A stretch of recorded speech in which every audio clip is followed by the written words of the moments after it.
मेरा नाम शिल्पा है। हम 4 बहनें थीं।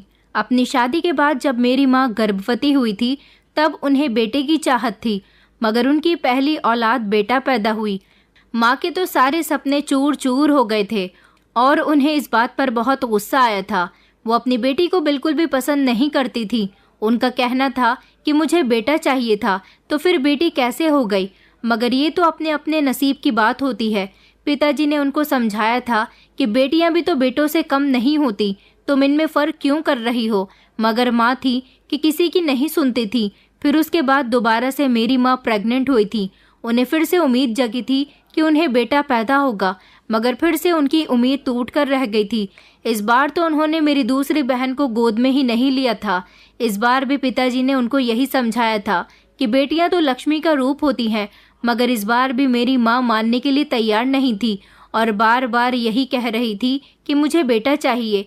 मेरी माँ की दोनों ही बेटियां बहुत रोने वाली थीं, उनको बहुत तंग करने वाली थीं। इसलिए मेरी माँ से सब लोग कहते थे कि तुम इन दोनों की परवरिश ही अच्छे तरीके से कर लो, यही तुम्हारा बेटा है और यही तुम्हारी बेटियां हैं। मगर माँ का तो यही कहना था कि जब तक वो बेटा पैदा नहीं कर लेती तब तक वो हार नहीं मानेंगी। बेटे के चक्कर में मेरी माँ की 4 बेटियां हो गई थी। मैं सबसे छोटी बेटी थी। हम चारों बहनों से ही हमारी माँ प्यार नहीं करती थी। हमेशा उनके मुंह पर यही रहता था कि चारों की चारों कलंकनी पैदा हुई है। वो हम चारों बहनों से घर के सारे काम करवाया करती थी। हम लोगों ने ठीक से होश संभाला भी नहीं था कि उन्होंने हमसे घर के काम करवाने शुरू कर दिए थे। हम अपने छोटे छोटे हाथों से बर्तन धोया करते थे, छोटे छोटे हाथों से कपड़े धोया करते थे। हमारा बहुत बड़ा घर था, उसके आंगन की सफाई लगाया करते थे। हम चारों बहनों की जिंदगी माँ ने शुरू से ही नरक बना दी थी। पिताजी जब हमें घर का काम करते हुए देखते तो माँ को कहते थे कि बेटियों को इतना तंग मत किया करो, इससे काम मत लिया करो। एक दिन ये अपनी ससुराल चली जाएंगी तो इन्हें याद करती रह जाओगी। इनको पढ़ाओ लिखाओ, इनकी परवरिश अच्छे से करो, क्योंकि ये पराया धन है। माँ कहती थी कि मुझे इनसे कोई मोहब्बत नहीं है। तुम ठीक कहते हो, ये पराया ही धन है, इनकी इस घर में कोई जगह नहीं है। एक दिन ये लोग शादी करके चली जाएंगी, आपकी सारी जमा पूंजी भी ले जाएंगी। अगर इन चारों की जगह 4-4 बेटे होते तो आपका कारोबार कहाँ से कहाँ होता। आपको कोई मेहनत मजदूरी भी नहीं करनी होती। वो चारों हमें घर बिठाकर हम दोनों को ऐशो आराम की जिंदगी दे रहे होते। मैं तो अभी भी यही चाहती हूँ कि मेरा बेटा हो जाए। मैं तो हमेशा उसे ही प्यार करूंगी। इन लोगों को देखकर कभी मेरी ममता जागती ही नहीं है। जब तक ये यहाँ रहेंगी मैं इनके साथ इसी तरह से सुलूक करूंगी। इस बात पर पिताजी को गुस्सा आ जाता था। वो माँ से कहते थे, अगर तुम्हें बेटे की इतनी ही चाहत है, तुम्हारा बेटा मुझसे नहीं हो रहा, तो तुम किसी और से शादी कर लो।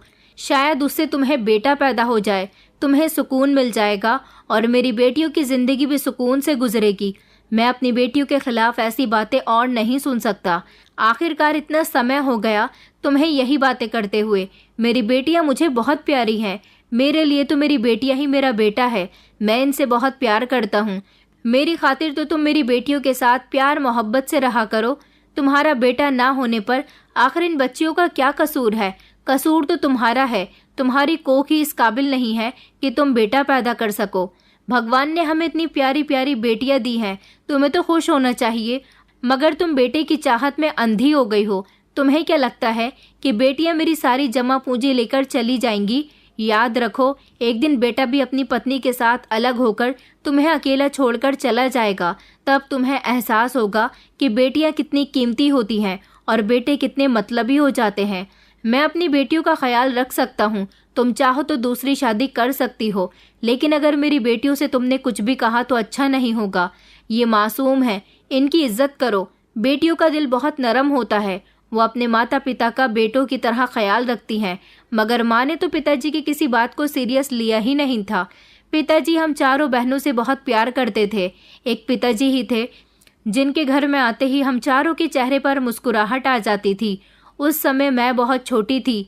मेरी उम्र लगभग 5 साल होगी जब मेरी माँ को पता चला कि वो 5वीं बार माँ बनने वाली हैं। इस बार वो खुश नहीं थी, मगर उनका कहना था कि अब की बार मैं आखिरी बच्चा पैदा करूंगी, सिर्फ इसी आस में कि मेरे बेटा पैदा होगा। माँ को ख्वाहिश थी कि उनके बेटा हो, मगर उम्मीद नहीं थी। हर बार बेटे की उम्मीद में उन्हें बेटियां ही मिली थी, इसलिए उन्होंने अब बेटे की उम्मीद छोड़ दी थी। मगर वो भगवान से प्रार्थना करती थी कि उनकी ख्वाहिश पूरी हो जाए। पिताजी से लोग भी यही कहा करते थे कि भगवान तुम्हें एक बेटा और दे दे, 4-4 बेटियों का बोझ तुम अकेले के कंधों पर है। मगर मेरे पिताजी उन्हें बड़ा करारा जवाब देते थे। कहते थे कि मुझे बेटों की ज़रूरत नहीं है, मैं अपनी बेटियों से ही काफ़ी प्यार करता हूँ। इस दुनिया में बहुत कम पिता ऐसे होते हैं जो बेटियों से घबराते नहीं हैं, बल्कि उन्हें प्यार करते हैं। मगर हमारी माँ तो एक औरत होते हुए भी अपनी बेटियों से नफरत करती थी।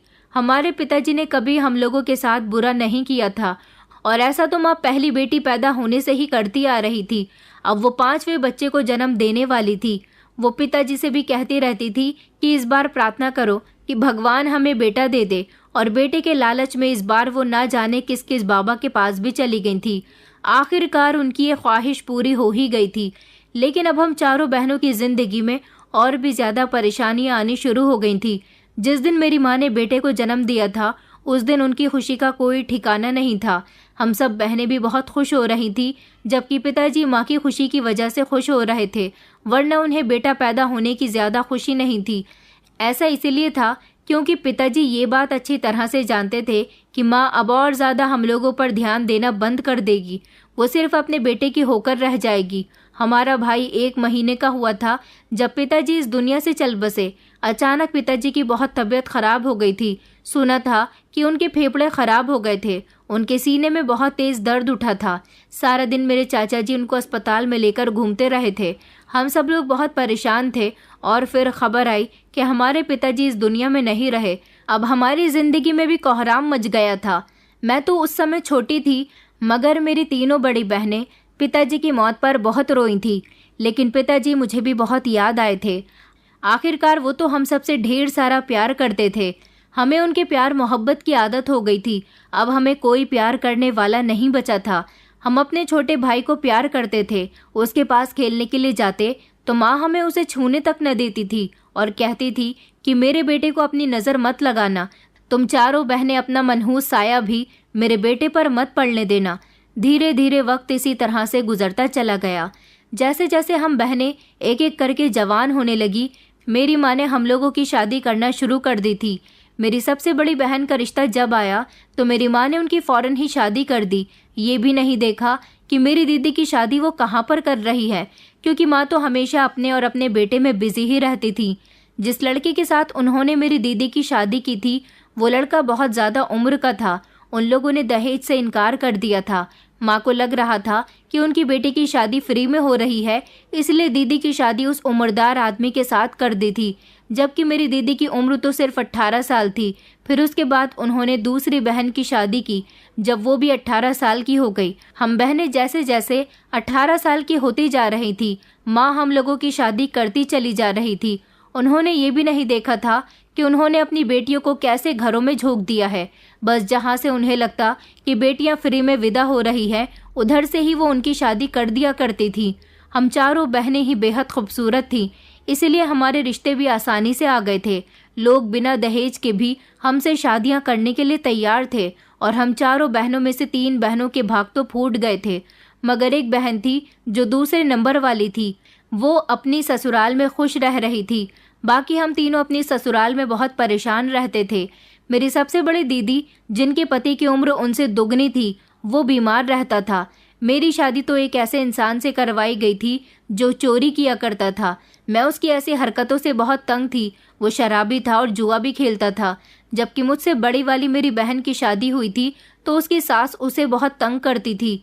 हम लोग बहुत परेशानी के दिन गुजार रहे थे, मगर हमारी माँ को इस बात का एहसास ही नहीं था कि हम अपने ससुराल में खुश भी हैं या नहीं। हमारी माँ से लोग कहा करते थे कि तुम्हें अपनी बेटियों की शादी करने की इतनी भी क्या जल्दी है, पहले उन्हें ठीक से जवान तो हो लेने देती। लेकिन मेरी माँ ने कहा कि इन सब की परवरिश के बीच में अपने बेटे की तरफ ध्यान नहीं दे पा रही थी। अब ये अपने घर की हो गई हैं और इन्हें जिम्मेदारी संभालनी आ जाएगी। आसपास के लोग मेरी माँ की सोच पर बहुत अफसोस करते थे और कहते थे कि तुम पागल हो गई हो, तुम्हारा दिमाग खराब हो गया है, जाकर अपना इलाज करवाओ। बेटियां तो बड़ी प्यारी होती हैं और भगवान भी इससे खुश रहता है, तुम कैसी माँ हो जो अपनी ही बेटियों से इतनी नफरत करती हो। मगर हमारी माँ तो किसी बात पर ध्यान ही नहीं देती थी।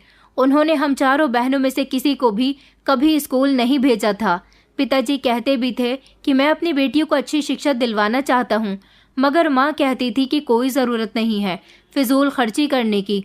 इन लोगों को पढ़ा लिखा कर क्या होगा, शादी के बाद तो इन्हें रसोई ही संभालनी है। लेकिन उन्होंने अपने बेटे का एडमिशन गांव के सरकारी स्कूल में करवा दिया था।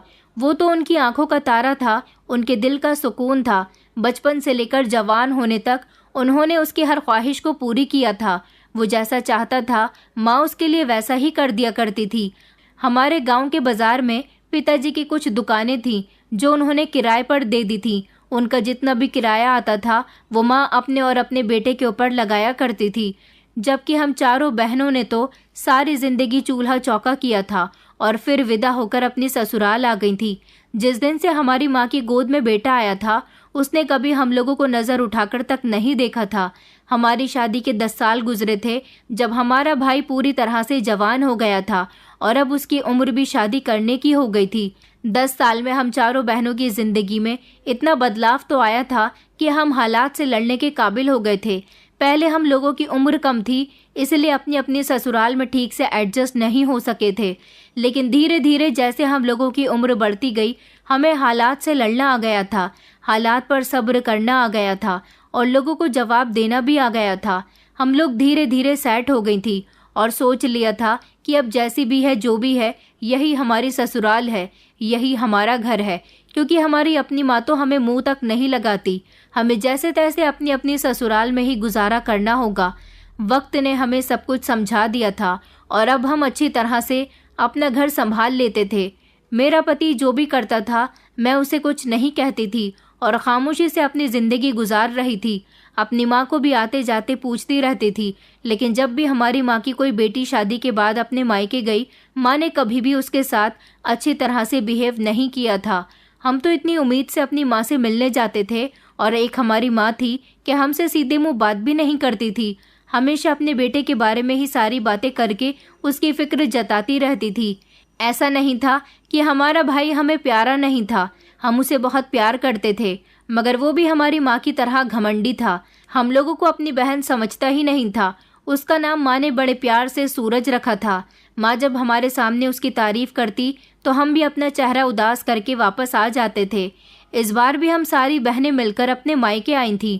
हमने देखा था कि माँ सूरज की शादी के लिए बहुत परेशान थी। हमने सोचा कि हम भी जाकर अपनी माँ का हाथ बटा देते हैं और जिस तरह की लड़की उन्हें चाहिए उसी तरह की लड़की ढूंढने में हम उनकी मदद कर देते हैं। लेकिन जब हमने अपनी माँ से उनकी पसंद की लड़की के बारे में बात की तो उन्होंने हमें कुछ ऐसा बताया जिसे सुनकर हमारे होश उड़ गए थे। जिस तरह की लड़की उन्हें चाहिए थी इस तरह की लड़की ढूंढने में शायद हम उनकी मदद नहीं कर सकते थे, क्योंकि वो एक ऐसी लड़की को ढूंढ रही थी। इसके बारे में सुनकर हम लोग भी परेशान हो गए थे। समझ नहीं आ रहा था वो सूरज के लिए ऐसी लड़की क्यों ढूंढ रही है जो बांझ हो। हमने जब माँ से इस बारे में पूछा तो उन्होंने कहा कि मैं अपने बेटे के लिए बांझ लड़की इसलिए तलाश कर रही हूँ ताकि उसका परिवार आगे न बढ़ सके। शादी के बाद वो अपने बीवी बच्चों के साथ अपनी गृहस्थी अलग भी बसा सकता है, मगर मैं नहीं चाहती कि मेरा बेटा कभी मुझसे अलग हो, इसलिए मैं उसके लिए बांझ लड़की लेकर आ रही हूँ। शादी के बाद उसका ध्यान सिर्फ मेरी तरफ ही हो, कभी बच्चों की तरफ न जाए, और ना ही मैं कभी अपनी बहू को ऐसा मौका दूंगी कि वो मेरे बेटे को मुझसे अलग करके ले जाए। मैंने कहा, मगर माँ, ऐसा कैसे पॉसिबल हो सकता है? ऐसी लड़की तो आपको कहीं नहीं मिलेगी। मेरी बात सुनकर माँ कहने लगी कि तुम लोग तो हमेशा मुंह से गलत ही निकालती हो। चलो सबकी सब यहाँ से उठो और जाओ मेरे घर से। मैं सूरज के लिए ऐसी लड़की खुद ही ढूंढ लूंगी। हम चारों बहनें वहाँ से मायूस होकर वापस आ गए, लेकिन अब हम यही सोचकर परेशान थे कि आखिर माँ सूरज के साथ अपने फायदे के लिए इतना गलत कैसे करना चाहती है। लगभग 4 महीने गुजर गए थे। माँ को जो भी लड़की बताता था वो वहाँ पर पहुँच जाती थी और पता लगाया करती थी कि लड़की बांझ है या नहीं। फिर आखिरकार उन्हें एक ऐसी लड़की मिल गई थी जो बांझ थी। हम लोग दोबारा माँ के घर पहुँच गए थे और माँ से पूछा कि इस बार तो आपको ऐसी लड़की मिल गई है जैसी आप चाहती थी, अब आप क्या करेंगी? तो माँ कहने लगी कि अब मैं अपने बेटे की शादी करूँगी और क्या करूँगी। हमने पूछा कि माँ, आखिर ये लड़की आपको कहाँ मिली, इसमें क्या ख़ास बात है? तो माँ कहने लगी कि इसमें कोई ख़ास बात नहीं है, बल्कि ये तो ज़माने की रिवायत है कि जैसे ही बेटे की शादी होती है, उसके 2 बच्चे होते हैं तो पत्नी उसे लेकर दूसरे घर चली जाती है, और मैं नहीं चाहती कि मेरा बेटा मुझसे जुदा हो जाए। इसलिए मैंने अपने बेटे का रिश्ता उस बांझ लड़की के साथ तय कर दिया है। उसकी भी कहीं पर शादी नहीं हो रही थी। जब उसके माता पिता को पता चला कि मैं भी किसी ऐसी लड़की की ही तलाश कर रही हूँ, तो वो लोग बहुत खुश हो गए थे। उन लोगों ने तो ढेर सारा दहेज देने का भी वादा किया है। आखिरकार उनकी बांझ बेटी को मैं अपने घर की बहू बनाकर लाने वाली हूँ। वैसे भी मुझे पोतों पोतियों का कोई लालच नहीं है। मैं तो चाहती हूँ कि मेरा बेटा सारी जिंदगी मेरे पास ही रहे। माँ की बात सुनकर मेरा मन तो कर रहा था कि मैं अपना सर दीवार में देकर मार दूं, लेकिन हम उनके फैसले के खिलाफ नहीं जा सकते थे, और ना ही आज तक उन्होंने हमारी कोई बात सुनी थी।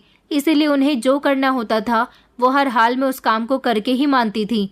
उन्होंने सूरज की शादी उसी लड़की के साथ करवा दी थी। दिन इसी तरह से गुजर रहे थे और काफ़ी समय से हम माँ के घर नहीं गए थे, क्योंकि माँ ने हमें सख्ती से मना कर दिया था कि अब मेरे घर में बहू आ गई है, तुम लोगों को अब मेरे घर आने की कोई ज़रूरत नहीं है। मैं नहीं चाहती कि मेरे घर की सुख शांति खत्म हो जाए। हमने यही सोच लिया था कि हमें माँ के घर नहीं जाना चाहिए। आखिरकार माँ तो खुद सूरज के लिए बांझ लड़की ढूंढ कर लाई है, ताकि वो अपने बेटे के हमेशा साथ रह सके।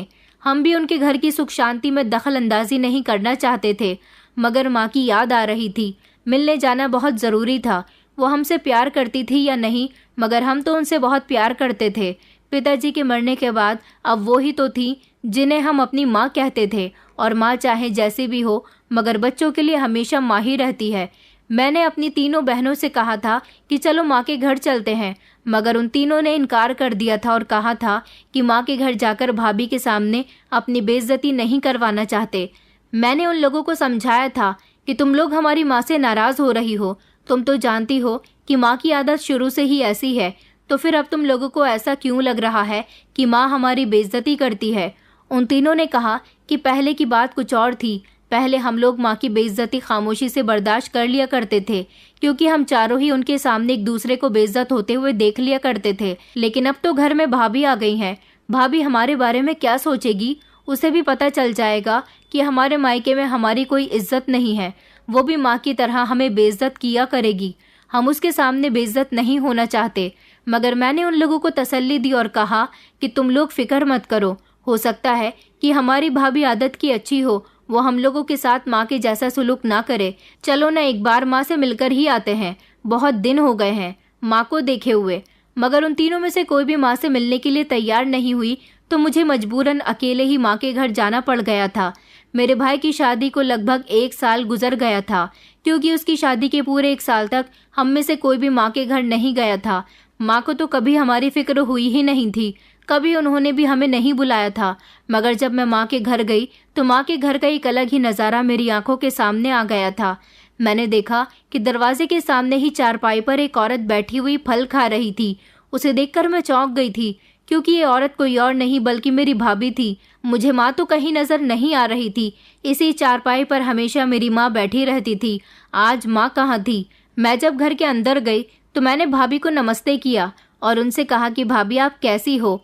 भाभी कहने लगी कि मैं बहुत अच्छी हूँ, तुम बहुत समय बाद यहाँ आई हो, आखिर क्या हो गया है? मैंने कहा भाभी कुछ नहीं, बस आप सब लोगों की याद आ रही थी तो सोचा कि आपसे मिलने के लिए आ जाऊं। उन्होंने कहा कि चलो अच्छा हुआ तुम आ गई, अब तुम्हें भी पता चल जाएगा कि तुम्हारी माँ यहाँ पर नहीं है। मैंने चौंकते हुए उनकी तरफ देखा और उनसे कहा कि भाभी आप ये क्या कह रही हो, माँ आखिर कहाँ चली गई है? तो वो कहने लगी कि तुम्हारी माँ को हम लोगों के साथ रहना अच्छा नहीं लग रहा था, और वैसे भी काफ़ी दिनों से उसकी तबीयत ठीक नहीं चल रही थी, इसलिए अस्पताल में भर्ती करवा दिया गया है। अस्पताल में है तुम्हारी माँ, जाकर अपनी माँ से मिल सकती हो। मैं तो भाभी की ये बात सुनकर हैरानी रह गई थी। अगर माँ की तबीयत खराब थी तो भाभी इतनी रिलैक्स कैसे हो सकती थी? और सूरज कहाँ था? सूरज तो घर में कहीं भी दिखाई नहीं दे रहा था। मैंने उससे कहा कि सूरज कहाँ है, तो वो कहने लगी कि वो तो अपने काम पर गए हुए हैं, तुम सूरज को क्यों पूछ रही हो? मैंने कहा सूरज काम पर क्यों है? सूरज को तो माँ के पास होना चाहिए था अस्पताल में। तो वो कहने लगी कि हमने तुम्हारी माँ का कोई ठेका नहीं ले रखा है, वो औरत मुझे अपने वश में करना चाहती थी कि मैं इस घर में उसकी नौकरानी बनकर रहूं, मगर ऐसा नहीं हो सकता। मैंने तो उल्टा उसे ही नौकरानी बना दिया। ये कहकर वो जोर जोर से हंसने लगी। मैं बार बार उससे पूछ रही थी कि माँ कौन से अस्पताल में है, मगर वो मुझे नहीं बता रही थी। कह रही थी कि मैं नहीं जानती इस बारे में, तुम्हारे भाई को पता है, वो तुम्हारी माँ को कहाँ पर भर्ती करके आया है। मेरी कुछ समझ नहीं आ रहा था कि मैं क्या करूं। मैं अपनी तीनों बहनों के घर चली गई थी और उनको जब मैंने ये बात बताई तो उन लोगों के भी होश उड़ गए थे। मैंने कहा, वहाँ पर माँ मौजूद नहीं है, हमें माँ की तलाश करनी होगी। माँ के बारे में सुनकर हम लोग तड़प उठे थे। आखिरकार हम उनकी बेटियां थीं। वो तीनों मेरे साथ माँ की तलाश करने के लिए निकल पड़ी थी, लेकिन उससे पहले हमें सूरज से बात करनी थी। हम लोग सूरज जहाँ नौकरी करता था वहाँ पर चले गए थे। जब वहाँ सूरज को पता चला कि हम उससे मिलने के लिए आए हैं, तो वो हमसे बात करने के लिए अपनी फैक्ट्री से बाहर निकल कर आ गया था और हम लोगों को डांटने लगा। कहने लगा कि तुम चारों यहाँ क्यों आई हो, तुम जानती हो ना कि ये मेरे काम की जगह है। हमने उससे कहा कि तुमने हमारी माँ के साथ क्या किया है और तुम हमें बताओ कि वो कौन से अस्पताल में भर्ती हैं। तो वो कहने लगा कि मैंने तुम्हारी माँ के साथ कुछ नहीं किया, उनकी तबीयत खराब हो रही थी, उन्हें सरकारी अस्पताल में भर्ती करवा दिया है, जाकर उनसे मिल लेना, देख लो जाकर उनके हालचाल कैसे हैं। हम तो सूरज की बातें सुनकर दंग रह गए थे। हमने कहा, सूरज ये तुम किस तरह की बातें कर रहे हो, तुम्हें इस समय माँ के साथ होना चाहिए था। भला माँ ने तुमसे सारी जिंदगी कितना प्यार किया, कितने लाड प्यार से उन्होंने तुम्हारी परवरिश की है, तुम्हारी शादी कितनी अच्छी लड़की से करवाई है, और तुम हो कि उसके साथ ऐसा कर रहे हो। मेरी बात सुनकर वो जोर जोर से हंसने लगा और कहने लगा कि तुम पागल हो गई हो, कौन सी माँ, कैसी माँ, मेरी कोई माँ नहीं है। उस औरत को तुम माँ कह रही हो जिसने मेरी शादी बांझ लड़की के साथ करवा दी और उसे वो खुद ही ढूंढ कर लाई है। जो औरत अपनी बेटियों की सगी नहीं हुई तो वो अपनी बहू की सगी कहाँ से हो सकती है। जिस दिन से उन्होंने मेरी शादी करवाई है उस दिन से वो मेरी पत्नी के साथ बहुत खराब व्यवहार करती है, उसको बात बात पर बांझ होने के ताने देती है, मगर वो ये नहीं जानती कि मेरी पत्नी शहर से पढ़ लिख कर आई है। मेरी पत्नी भले ही रहती गांव में है, मगर उसने अपनी शिक्षा शहर से हासिल की है। जब उसने देखा कि उसकी सास उसे बांझ होने के ताने दे रही है और बहुत तंग कर रही है, तो उसने माँ के साथ अपना बदला लेना शुरू कर दिया। क्योंकि जिस समय मेरा और मेरी पत्नी के साथ रिश्ता तय हुआ था, उन्होंने मेरे घर वालों से ये वादा किया था कि वो मेरी पत्नी को किसी तरह की कोई कमी नहीं होने देगी, क्योंकि वो चाहती है कि उनके बेटे की शादी किसी ऐसी लड़की के साथ हो जो सारी जिंदगी बेटे को माँ से अलग ना करे और बच्चे भी पैदा ना करे। मगर वो बेचारी भी क्या कर सकती थी, माँ ने तो उसका जीना ही दुश्वार कर दिया था, घर का सारा काम उस पर डाल दिया था। माँ हमेशा उसे मुझसे अलग रहने के लिए कहती थी। रात को हम लोग जब बिस्तर पर सोते तो हमारे कमरे में आकर लेट जाती थी। हम दोनों की जिंदगी में कोई प्राइवेसी नहीं रही थी, हम दोनों को कहीं साथ बाहर घूमने भी नहीं जाने देती थी। वो बेचारी ये सब कुछ देखकर बहुत तंग आ गई और फिर उसने माँ के साथ अपना असली रूप दिखाना शुरू कर दिया, क्योंकि उसे ये भी पता चल चुका था कि शादी से पहले उन्होंने तुम सबके साथ कैसा व्यवहार किया। जो औरत अपनी बेटियों की ना हो सकी वो किसी और की क्या होगी। इसी बात का बदला मेरी पत्नी आज मेरी माँ से ले रही है और मैं भी जो होता रहा वो अपनी आंखों से देखता रहा। मैंने ये सब कुछ रोकने की कोशिश इसीलिए नहीं की क्योंकि मेरी माँ को भी पता चलना चाहिए कि उन्होंने मेरी शादी बांझ लड़की के साथ करवाकर कितनी बड़ी गलती की है। मैं चाहता था कि शादी के बाद मैं अपनी पत्नी के साथ एक खुशहाल जिंदगी गुजारूं, मगर माँ तो मुझे सुकून से अपनी पत्नी के साथ 5 मिनट बैठने भी नहीं देती थी। भला माँ के होते हुए मेरी सारी जिंदगी सुकून से कैसे गुजर सकती थी। मेरी पत्नी ने माँ पर अपना जोर देना शुरू कर दिया। माँ उसे एक कहती तो वो माँ को 10 सुनाया करती थी। उसने अपनी चुप्पी तोड़ दी थी और ऐसा करने में मैंने उसका साथ दिया था। मगर धीरे धीरे माँ बीमार रहने लगी। मैं माँ को अस्पताल में भर्ती कर आया और मैं नहीं चाहता कि माँ मेरी जिंदगी में शामिल होकर मेरा और मेरी पत्नी का सुख चैन छीन ले। ऐसी औरत जो अपने बेटे के लिए बांझ लड़की की तलाश करे। आखिर मेरा भी तो मन करता है कि मेरे बच्चे हों, मेरा परिवार आगे बढ़े, मगर नहीं, मेरी माँ ने मुझसे ये खुशियाँ सिर्फ अपनी खुशियों की खातिर छीन ली। पहले मैं ये बात नहीं जानता था कि उन्होंने मेरी शादी बांझ लड़की के साथ करवाई है, मगर शादी के बाद जब खुद मेरी पत्नी ने ये सारी सच्चाई मुझे बताई तो मेरे होश उड़ गए थे और उसी दिन से मेरे दिल में माँ के लिए नफरत पैदा हो गई थी। मैं अपनी पत्नी से तो मोहब्बत करता हूँ, लेकिन अब माँ से नफरत करने लगा हूँ। मैं उस औरत से कोई रिश्ता नहीं रखना चाहता। तुम लोग भी उस औरत से कोई रिश्ता मत रखो। याद रखो कि बचपन से लेकर अब तक उन्होंने तुम्हारे साथ कितना गलत किया, मगर मेरी बड़ी बहन ने अपनी चुप्पी तोड़ दी थी। उन्होंने कहा कि आखिर उन्होंने ये सब कुछ सिर्फ तुम्हारे लिए किया। वो अपने बेटे से बहुत प्यार करती थी। सूरज कहने लगा कि अरे ऐसे प्यार की भी क्या ज़रूरत है जिसमें भी वो अपना ही फ़ायदा देखती हैं। माँ हमेशा अपना फ़ायदा देखती आई है। हमने कहा कि अच्छा तुम अपनी बकवास बंद करो, हमें अस्पताल का एड्रेस बता दो, हम अपनी माँ का ध्यान खुद रख सकते हैं। हम लोग सूरज से मिलने के बाद माँ से मिलने अस्पताल चले गए थे। वहाँ जाकर जब हमने माँ की हालत देखी तो हमारी आंखों में आंसू आ गए थे। जल्दी से हम चारों बेटियां माँ से लिपट गए थे। हमें लगा था कि आज फिर से हमारी माँ हमें खरी खोटी सुनाएगी, मगर आज पहली बार ऐसा हुआ था जब माँ ने हम चारों को एक साथ गले लगा लिया था। हम चारों की खुशी के ठिकाने नहीं थे। इतने सालों के बाद ही सही, मगर माँ ने हमें अपनी बेटियां तो माना था।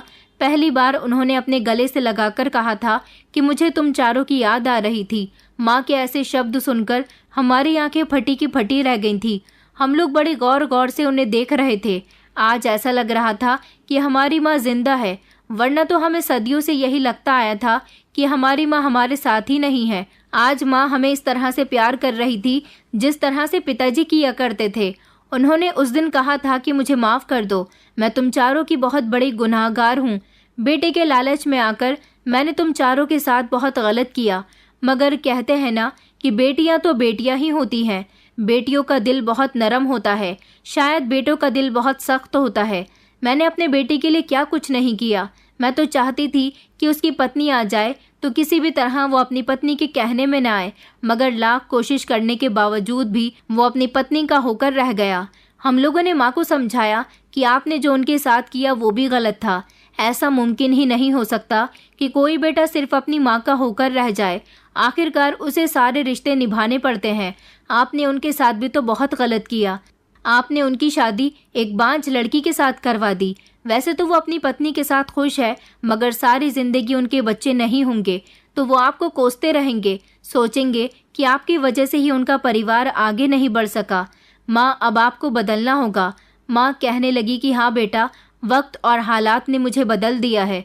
बहू ने मेरे साथ बहुत गलत किया, मगर शायद उसने मेरे साथ वही किया जो मैंने उसके साथ किया था।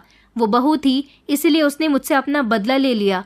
तुम लोग तो मेरी बेटियां थी, मगर तुमने कभी पलटकर मुझे जवाब भी नहीं दिया। मैं तुम लोगों की तरफ से बहुत शर्मिंदा हूँ, मुझे माफ़ कर दो। तुम्हारे पिताजी बिल्कुल ठीक कहा करते थे। आज मुझे तुम्हारे पिताजी की कही एक एक बात याद आ रही है। मैं अस्पताल में पड़ी हुई काफ़ी समय से तुम लोगों का इंतज़ार कर रही हूँ, मगर न जाने क्यों मैं तुम लोगों का सामना करने से बहुत घबरा रही थी। लेकिन आज तुम लोग मुझसे मिलने आई हो तो मुझे ऐसा लगता है जैसे मुझे इस दुनिया की सारी खुशियाँ मिल गईं। वो बार बार हमसे माफ़ी मांग रही थी। हमने माँ को बहुत समझाया था कि अब आपको एक ऐसा इंसान बनना होगा जो हर इंसान की तकलीफ़ को समझे, हर इंसान की कमज़ोरी को समझे, इस दुनियादारी के माहौल में ढल जाए। आपने तो अपने आप को बिल्कुल अलग बनाया हुआ है।